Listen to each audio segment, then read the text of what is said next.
जब कभी भी राहु प्रबल होता है तो व्यक्ति कॉम्प्रोमाइज़ नहीं करता है, विस्फोटक करता है, जो भी करता है बड़ा करता है, विशाल करता है, एक्सप्लोसिव करता है। लेकिन उसी के समय जब केतु देवता काम करते हैं, जब केतु देवता के वो व्यक्ति प्रभाव में होता है तो कॉन्ट्रैक्शन होता है, चीज़ें श्रिंक होती हैं, उसके पास जो भी संसाधन होते हैं वो कम होने लगते हैं। वहीं जब राहु देवता की महादशा चलती है या फिर जब राहु देवता किसी के प्रबल होते हैं तो व्यक्ति के पास में विस्तारवादी होता है, व्यक्ति एक्सपांड करता है, एक्सप्लोजन करता है, एक्सपांड करता है, बढ़ाता है किसी भी चीज़ों को। और ऐसा व्यक्ति यूजुअली नो कॉम्प्रोमाइज़ में ज़ोन में हमेशा रहता है, नो कॉम्प्रोमाइज़ करवाते हैं। सेकंड बात आती है, राहु देवता कभी भी व्यक्ति को जो भी ट्रिक्स रहती है, ऐसा इंसान जो होता है वो ट्रिक्स पे काम करने वाला होता है, शॉर्टकट्स में काम करने वाला है। इसका पूरा इमेजिनरी बिहेवियर होता है, कोई भी चीज़ों को काल्पनिक लेके चलेगा। और अगर हम केतु देवता की बात करते हैं तो केतु देवता कभी भी रियलिटी में जीने वाले होते हैं। व्यक्ति रियलिटी को फेस करता है, लॉन्ग टर्म प्रोसेस को फॉलो करता है, लंबी यात्राएं करता है, लंबे प्लान्स बनाता है, लंबे समय का दूरदृष्टि को मान के चलता है। क्योंकि कहा गया है ना कि केतु जो होता है वो गुरु का चेला होता है, तो गुरु के समान ही इसके एट्रीब्यूट्स होते हैं कि व्यक्ति विस्तारवादी होता है। अगर हम केतु की बात करते हैं यहाँ पे थर्ड पॉइंट में, तो वो मेहनती होता है। कभी भी केतु केतु वाला व्यक्ति जो होता है उसको मेहनत करने में बड़ा मज़ा आता है और साथ में वो मेहनती भी होता है। काम उससे करवा लो, काम पूरी तरीके से अपनी बॉडी को यूज़ करने वाला होता है। लेकिन राहु जो होता है वो आलसी होता है, उसको काम करने का कभी भी नहीं, उसको ऐसा लगता है कि काम करना चाहिए या फिर काम करना सही है। राहु देवता जो होते हैं वो लोभ, लालच, हड़पना और किसी भी तरीके का आधिपत्य करना, इन सब चीज़ों के कारक माने जाते हैं। उसी तरीके से अगर हम केतु देवता की बात करते हैं तो केतु देवता वाला व्यक्ति जो होता है वो कभी भी केतु देवता दूसरों को देने की प्रवृत्ति रखते हैं। ऐसा व्यक्ति हड़पता नहीं है, अपितु अपना सामान भी किसी को देने का या फिर प्रॉपर्टी हो, कोई भी चीज़ की इसकी शेयरिंग की अच्छी स्किल होती है, कोई भी चीज़ किसी के भी साथ शेयर करता है। और ये जो केतु महाराज ये तरीका केतु महाराज का होता है। लेकिन राहु महाराज का तरीका ये रहता है कि ये दूसरे के सामान को भी अपने समझने लगता है या फिर उसमें अपना अधिकार दिखाने लगता है। और इसमें एक चीज़ और होती है केतु महाराज के समय में, कि जो केतु महाराज का वर्किंग एरिया जो होता है, इस एरिया में क्या होता है कि कोई भी चीज़ इंसान से, व्यक्ति से उसकी पर्सनल चीज़ें छीन भी जाती है और इंसान एफर्ट्स भी नहीं लगाता, चीज़ों को लेट इट गो वाला बिहेवियर रखता है। लेकिन इसमें जो कि राहु महाराज की जो कार्यशैली होती है, जो इनका प्रोसेस होता है, इसमें व्यक्ति कोई भी चीज़ को आगे होकर के ग्रैब करता है, उसके पीछे भागने की कोशिश करता है। तो यहाँ पे वो कभी भी भागता ही रहता है कहीं न कहीं। राहु देवता जो होते हैं वो दूसरों को दुःख देने के कारक भी माना जाता है। ऐसा व्यक्ति अपनी स्वार्थ सिद्धि के लिए, जब राहु देवता की दशा अंतर्दशा, जब राहु प्रबल हो जाते हैं तो व्यक्ति अपने प्रॉफिट्स के लिए दूसरों को दुःख देने से पीछे नहीं हटता। चाहे उसका जो भी इंटेंशन रहे, उस अपने इंटेंशंस को क्लियर करेगा, यहाँ पे दुःख देने से कभी पीछे नहीं हटेगा।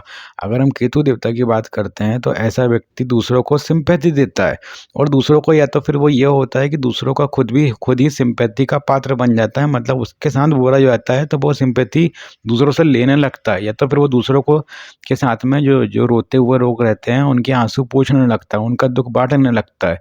ये चीज़ भी राहु देवता और केतु देवता के बीच में डिसिमिलैरिटी पैदा करती है। जब भी राहु देवता अच्छे फल देने लगते हैं पत्रिका में, या फिर राहु देवता की पोजीशन अच्छी होती है, राहु जिनका प्रबल होता है, उस कंडीशन में व्यक्ति काफ़ी होपफुल रहता है। कैसी भी सिचुएशन में वो व्यक्ति रहेगा, डे बाय डे इम्प्रूव करने का ही सोचेगा, इसमें आशावादी व्यक्ति होता है। लेकिन जब हम केतु देवता की बात करते हैं तो व्यक्ति बहुत ही ज़्यादा नेगेटिव हो जाता है, क्योंकि उसके साथ में इंसिडेंट ऐसे होते हैं और नेगेटिव होकर के वो होपलेस हो जाता है। वो कभी भी होपलेस सिचुएशन में चल जाता है, या फिर उसको किसी भी चीज़ का होश ज़्यादा रहता नहीं है। वो वर्किंग में जो अपनी फिजिकल मेहनत रहती है उस पे ज़्यादा बिलीव करता है इंस्टेड ऑफ दिमाग चलाने के। तो यहाँ पे एक चीज़ और बन के आती है कि राहु देवता कभी भी मेंटल वर्क अच्छा करवाते हैं और केतु देवता कभी भी फिजिकल वर्क अच्छा करवाते हैं। यहाँ वाला जो इंसान होता है राहु वाला, वो मेंटली ज़्यादा स्ट्रांग होता है, मेंटल चीज़ों को ज़्यादा अच्छे से प्रिपेयर करता है। लेकिन केतु वाला जो इंसान रहता है वो फिजिकल एट्रीब्यूट्स उसके अच्छे रहते हैं, फिजिकल चीज़ों को वो अच्छे से ज़्यादा अच्छे तरीके से टैकल करता है और उसे डेफिनेटली पूरा करके दिखाता है और अपने गोल्स को सक्सेस करता है। यहाँ राहु देवता वाला जो इंसान रहता है वो माइंड से गोल को सक्सेस करता है, टारगेट्स को अचीव करता है। और केतु वाला जो इंसान होता है या फिर जब केतु देवता प्रबल होते हैं तो इंसान कभी भी अपनी बॉडी से, अपने पराक्रम से, मेहनत से चीज़ों को अचीव करता है। राहु देवता के जो काम करने का एक तरीका होता है उसमें एक्स्ट्रा मैरिटल अफेयर या फिर एक्स्ट्रा अफेयर्स चलते हैं। कभी भी जो जिसका राहु प्रबल होता है या फिर राहु जिसमें जब कोई भी एक्स्ट्रा अफेयर्स जो होते हैं, कोई भी बातों को गुप्त तरीके से रखना, गुप्त तरीके से करना या फिर हिडनली करना, वो ऐसे व्यक्ति को काफ़ी अच्छा आता है जिसका राहु स्ट्रांग होता है। ये सारी चीज़ें राहु देवता के अंदर में आती है। वहीं अगर हम केतु देवता की बात करते हैं तो वो चीज़ों को यूजुअली श्रिंक कर देते हैं, चीज़ों को काट देते हैं, कट आउट कर देते हैं, मतलब वो ब्रेकअप में बन जाती है। और इस कंडीशन में क्या होता है कि चीज़ें उसकी एक्सपोज हो जाती है। लेकिन राहु देवता में चीज़ें एक्सपोज ना हो करके चीज़ें हिडन रह जाती हैं। यहाँ पे आप हिडन देखेंगे, इसलिए मैंने यहाँ पे मेंशन करके रखा हुआ है कि चीज़ें हिडन रहती है, यहाँ पे चीज़ें एक्सपोज हो जाती हैं।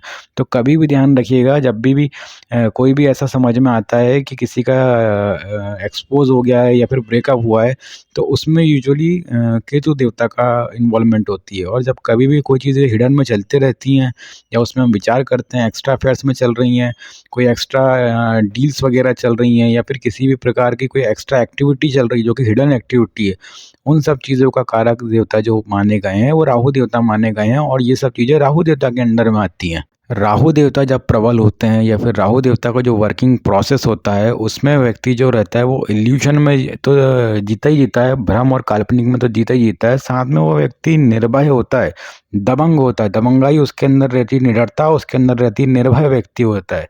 लेकिन अगर हम केतु देवता की बात करते हैं तो केतु देवता कभी भी जो मेनली स्ट्रेस के कारक माने गए हैं, स्ट्रेस आता है व्यक्ति के ऊपर में, जोर लगता है, कंप्रेशन नेचर का होता है, हेक्टिक होती है, एंजाइटी होती है, डिप्रेशन में जाता है, उसको डर लगता है, उसको भय लगता है।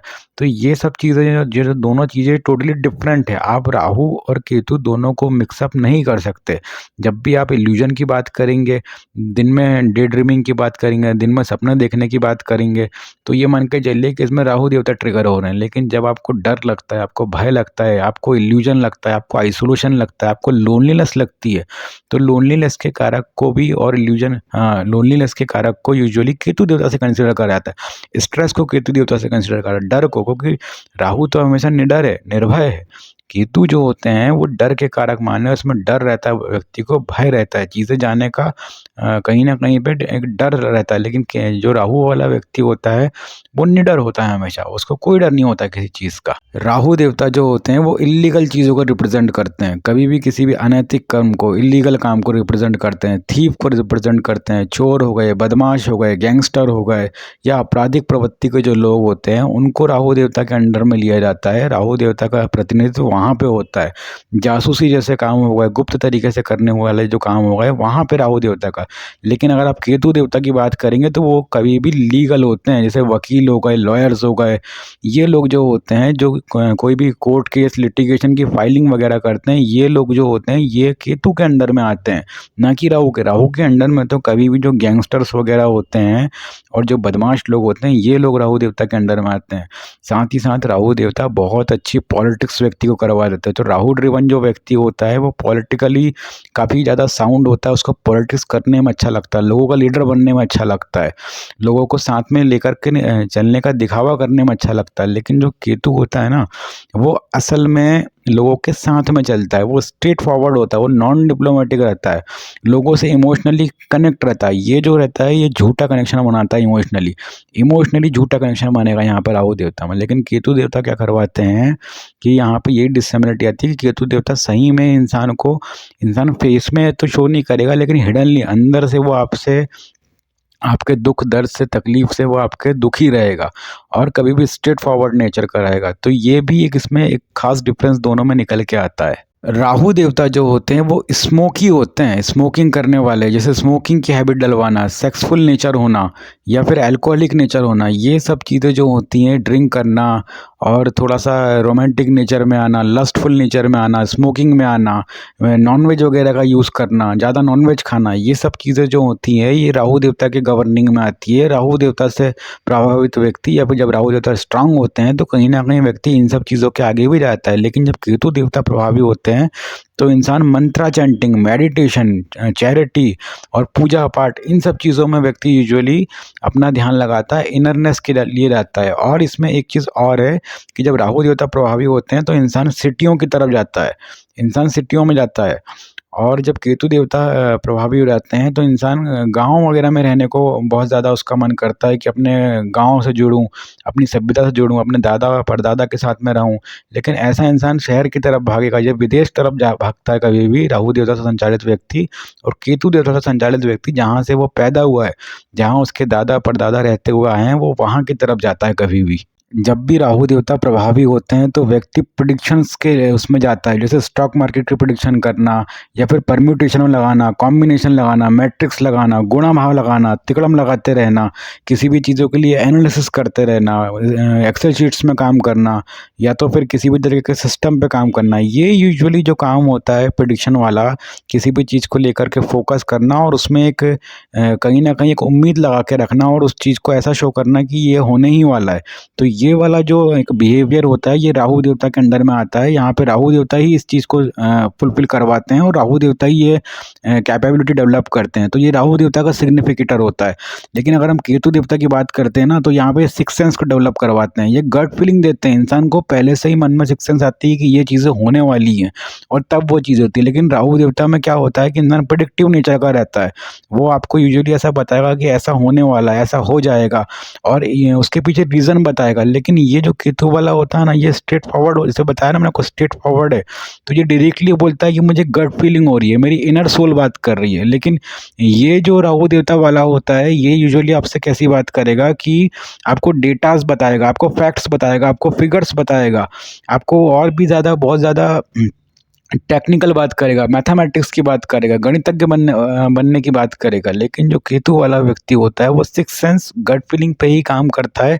साथ ही साथ में उसकी अध्यात्म की जो शक्ति रहती है, जो यहाँ पे जो मैंने आपको सोल्स वगैरह का बताया कि सोलफुल रहता है, पूजा पाठ में ध्यान लगा रहा, तो इन सब चीज़ों के थ्रू वो आपको बताने की कोशिश करेगा। और राहु वाला व्यक्ति रहेगा वो आपको डेटास, फैक्ट्स, फिगर्स और इसके अलावा कभी कभी जब राहु डैमेज हो जाता है तो वो कुछ भी लेके नहीं आता, अनर्गलाप बात करता है, आपको डे ड्रीमिंग बनाएगा, आपको दिन में सपने दिखाने की कोशिश करता है। तो ये बेसिकली रिजल्ट्स होते हैं। प्लीज़ चैनल को लाइक, शेयर, सब्सक्राइब ज़रूर करें। Thank you.